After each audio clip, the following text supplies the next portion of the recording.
നിങ്ങളുടെ മുഖത്ത് അമിതമായിട്ട് രോമവളർച്ചയുണ്ടോ? അതാണോ നിങ്ങളുടെ കോൺഫിഡൻസ് കുറയ്ക്കുന്നത്? അങ്ങനെയാണെങ്കിൽ ആയുർവേദത്തിൽ ഇതിനൊരു പരിഹാരമുണ്ട്. ആദ്യം നിങ്ങൾ ചെയ്യേണ്ടത് നിങ്ങളുടെ ഫേസിൽ എവിടെയാണോ ഹെയർ ഗ്രോത്ത് ഉള്ളത് ആ ഹെയർ ഒന്ന് നിങ്ങൾ റിമൂവ് ചെയ്യണം. അതിന് വേണ്ടിയിട്ട് ഫേഷ്യൽ റേസർ ഉപയോഗിച്ച് ഷേവ് ചെയ്യാം, വാക്സ് ചെയ്യാം, അല്ലെങ്കിൽ ത്രെഡ് ചെയ്യാം. അങ്ങനെ ഫേസ് ഒന്ന് ക്ലീൻ ചെയ്തതിന് ശേഷം ഞാൻ ഈ പറയാൻ പോകുന്ന ഓയിൽ ഒന്ന് ഫേസിൽ അപ്ലൈ ചെയ്യണം. അപ്ലൈ ചെയ്താൽ മാത്രം പോരാ, ഒരു 10-15 മിനിറ്റ് നല്ല രീതിയിൽ മസാജ് ചെയ്യണം. സർക്കുലർ മോഷനിൽ മസാജ് ചെയ്യണം. കാരണം നമ്മുടെ സ്കിന്നിലോട്ട് ഈ ഓയിലിനെ അബ്സോർബ് ചെയ്യാൻ വേണ്ടിയിട്ടാണ്.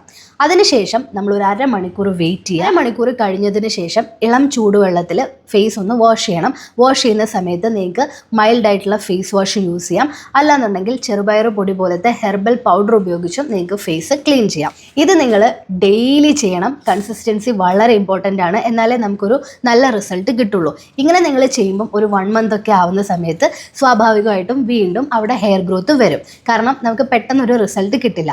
അങ്ങനെ ഹെയർ ഗ്രോത്ത് വരുമ്പം വീണ്ടും ഞാൻ ഈ പറഞ്ഞതുപോലെ ആ ഹെയർ ഒക്കെ ഒന്ന് റിമൂവ് ചെയ്ത് കൊടുക്കുക. ഇങ്ങനെ നിങ്ങൾ ഒരു 3-4 മാസം കണ്ടിന്യൂസ് ആയിട്ട് ചെയ്യുക. പതുക്കെ നിങ്ങളുടെ ഫേസിൽ വന്നിട്ടുള്ള ആ ഒരു ചേഞ്ച് നിങ്ങൾക്ക് തന്നെ കാണാനായിട്ട് പറ്റും. ഇത് നാച്ചുറൽ വേയിൽ ഹെയർ റിമൂവ് ചെയ്യാനുള്ള ഒരു പരിപാടിയാണ്. ഒരു തരത്തിലും കെമിക്കൽസോ ഒന്നും തന്നെ ഇല്ല. ഈ ഓയിലിനെ കുറിച്ച് നിങ്ങൾ ഒരുപാട് പേര് കേട്ടിട്ടുണ്ടാവും. കേൾക്കാത്തവർക്ക് വേണ്ടിയിട്ടാണ് വീഡിയോ ചെയ്തത്.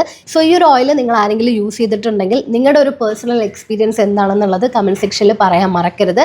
സോ അത് ഒരുപാട് പേർക്ക് ഹെൽപ്ഫുൾ ആവും. സോ ഈ ഓയിലിൻ്റെ പേര് ലോമശാതന തൈലം എന്നാണ്. വൈദ്യരത്നത്തിൻ്റെ എല്ലാ ഔട്ട്ലെറ്റിലും ഈ പ്രൊഡക്റ്റ് അവൈലബിൾ ആയിരിക്കും കേട്ടോ. ബൈ.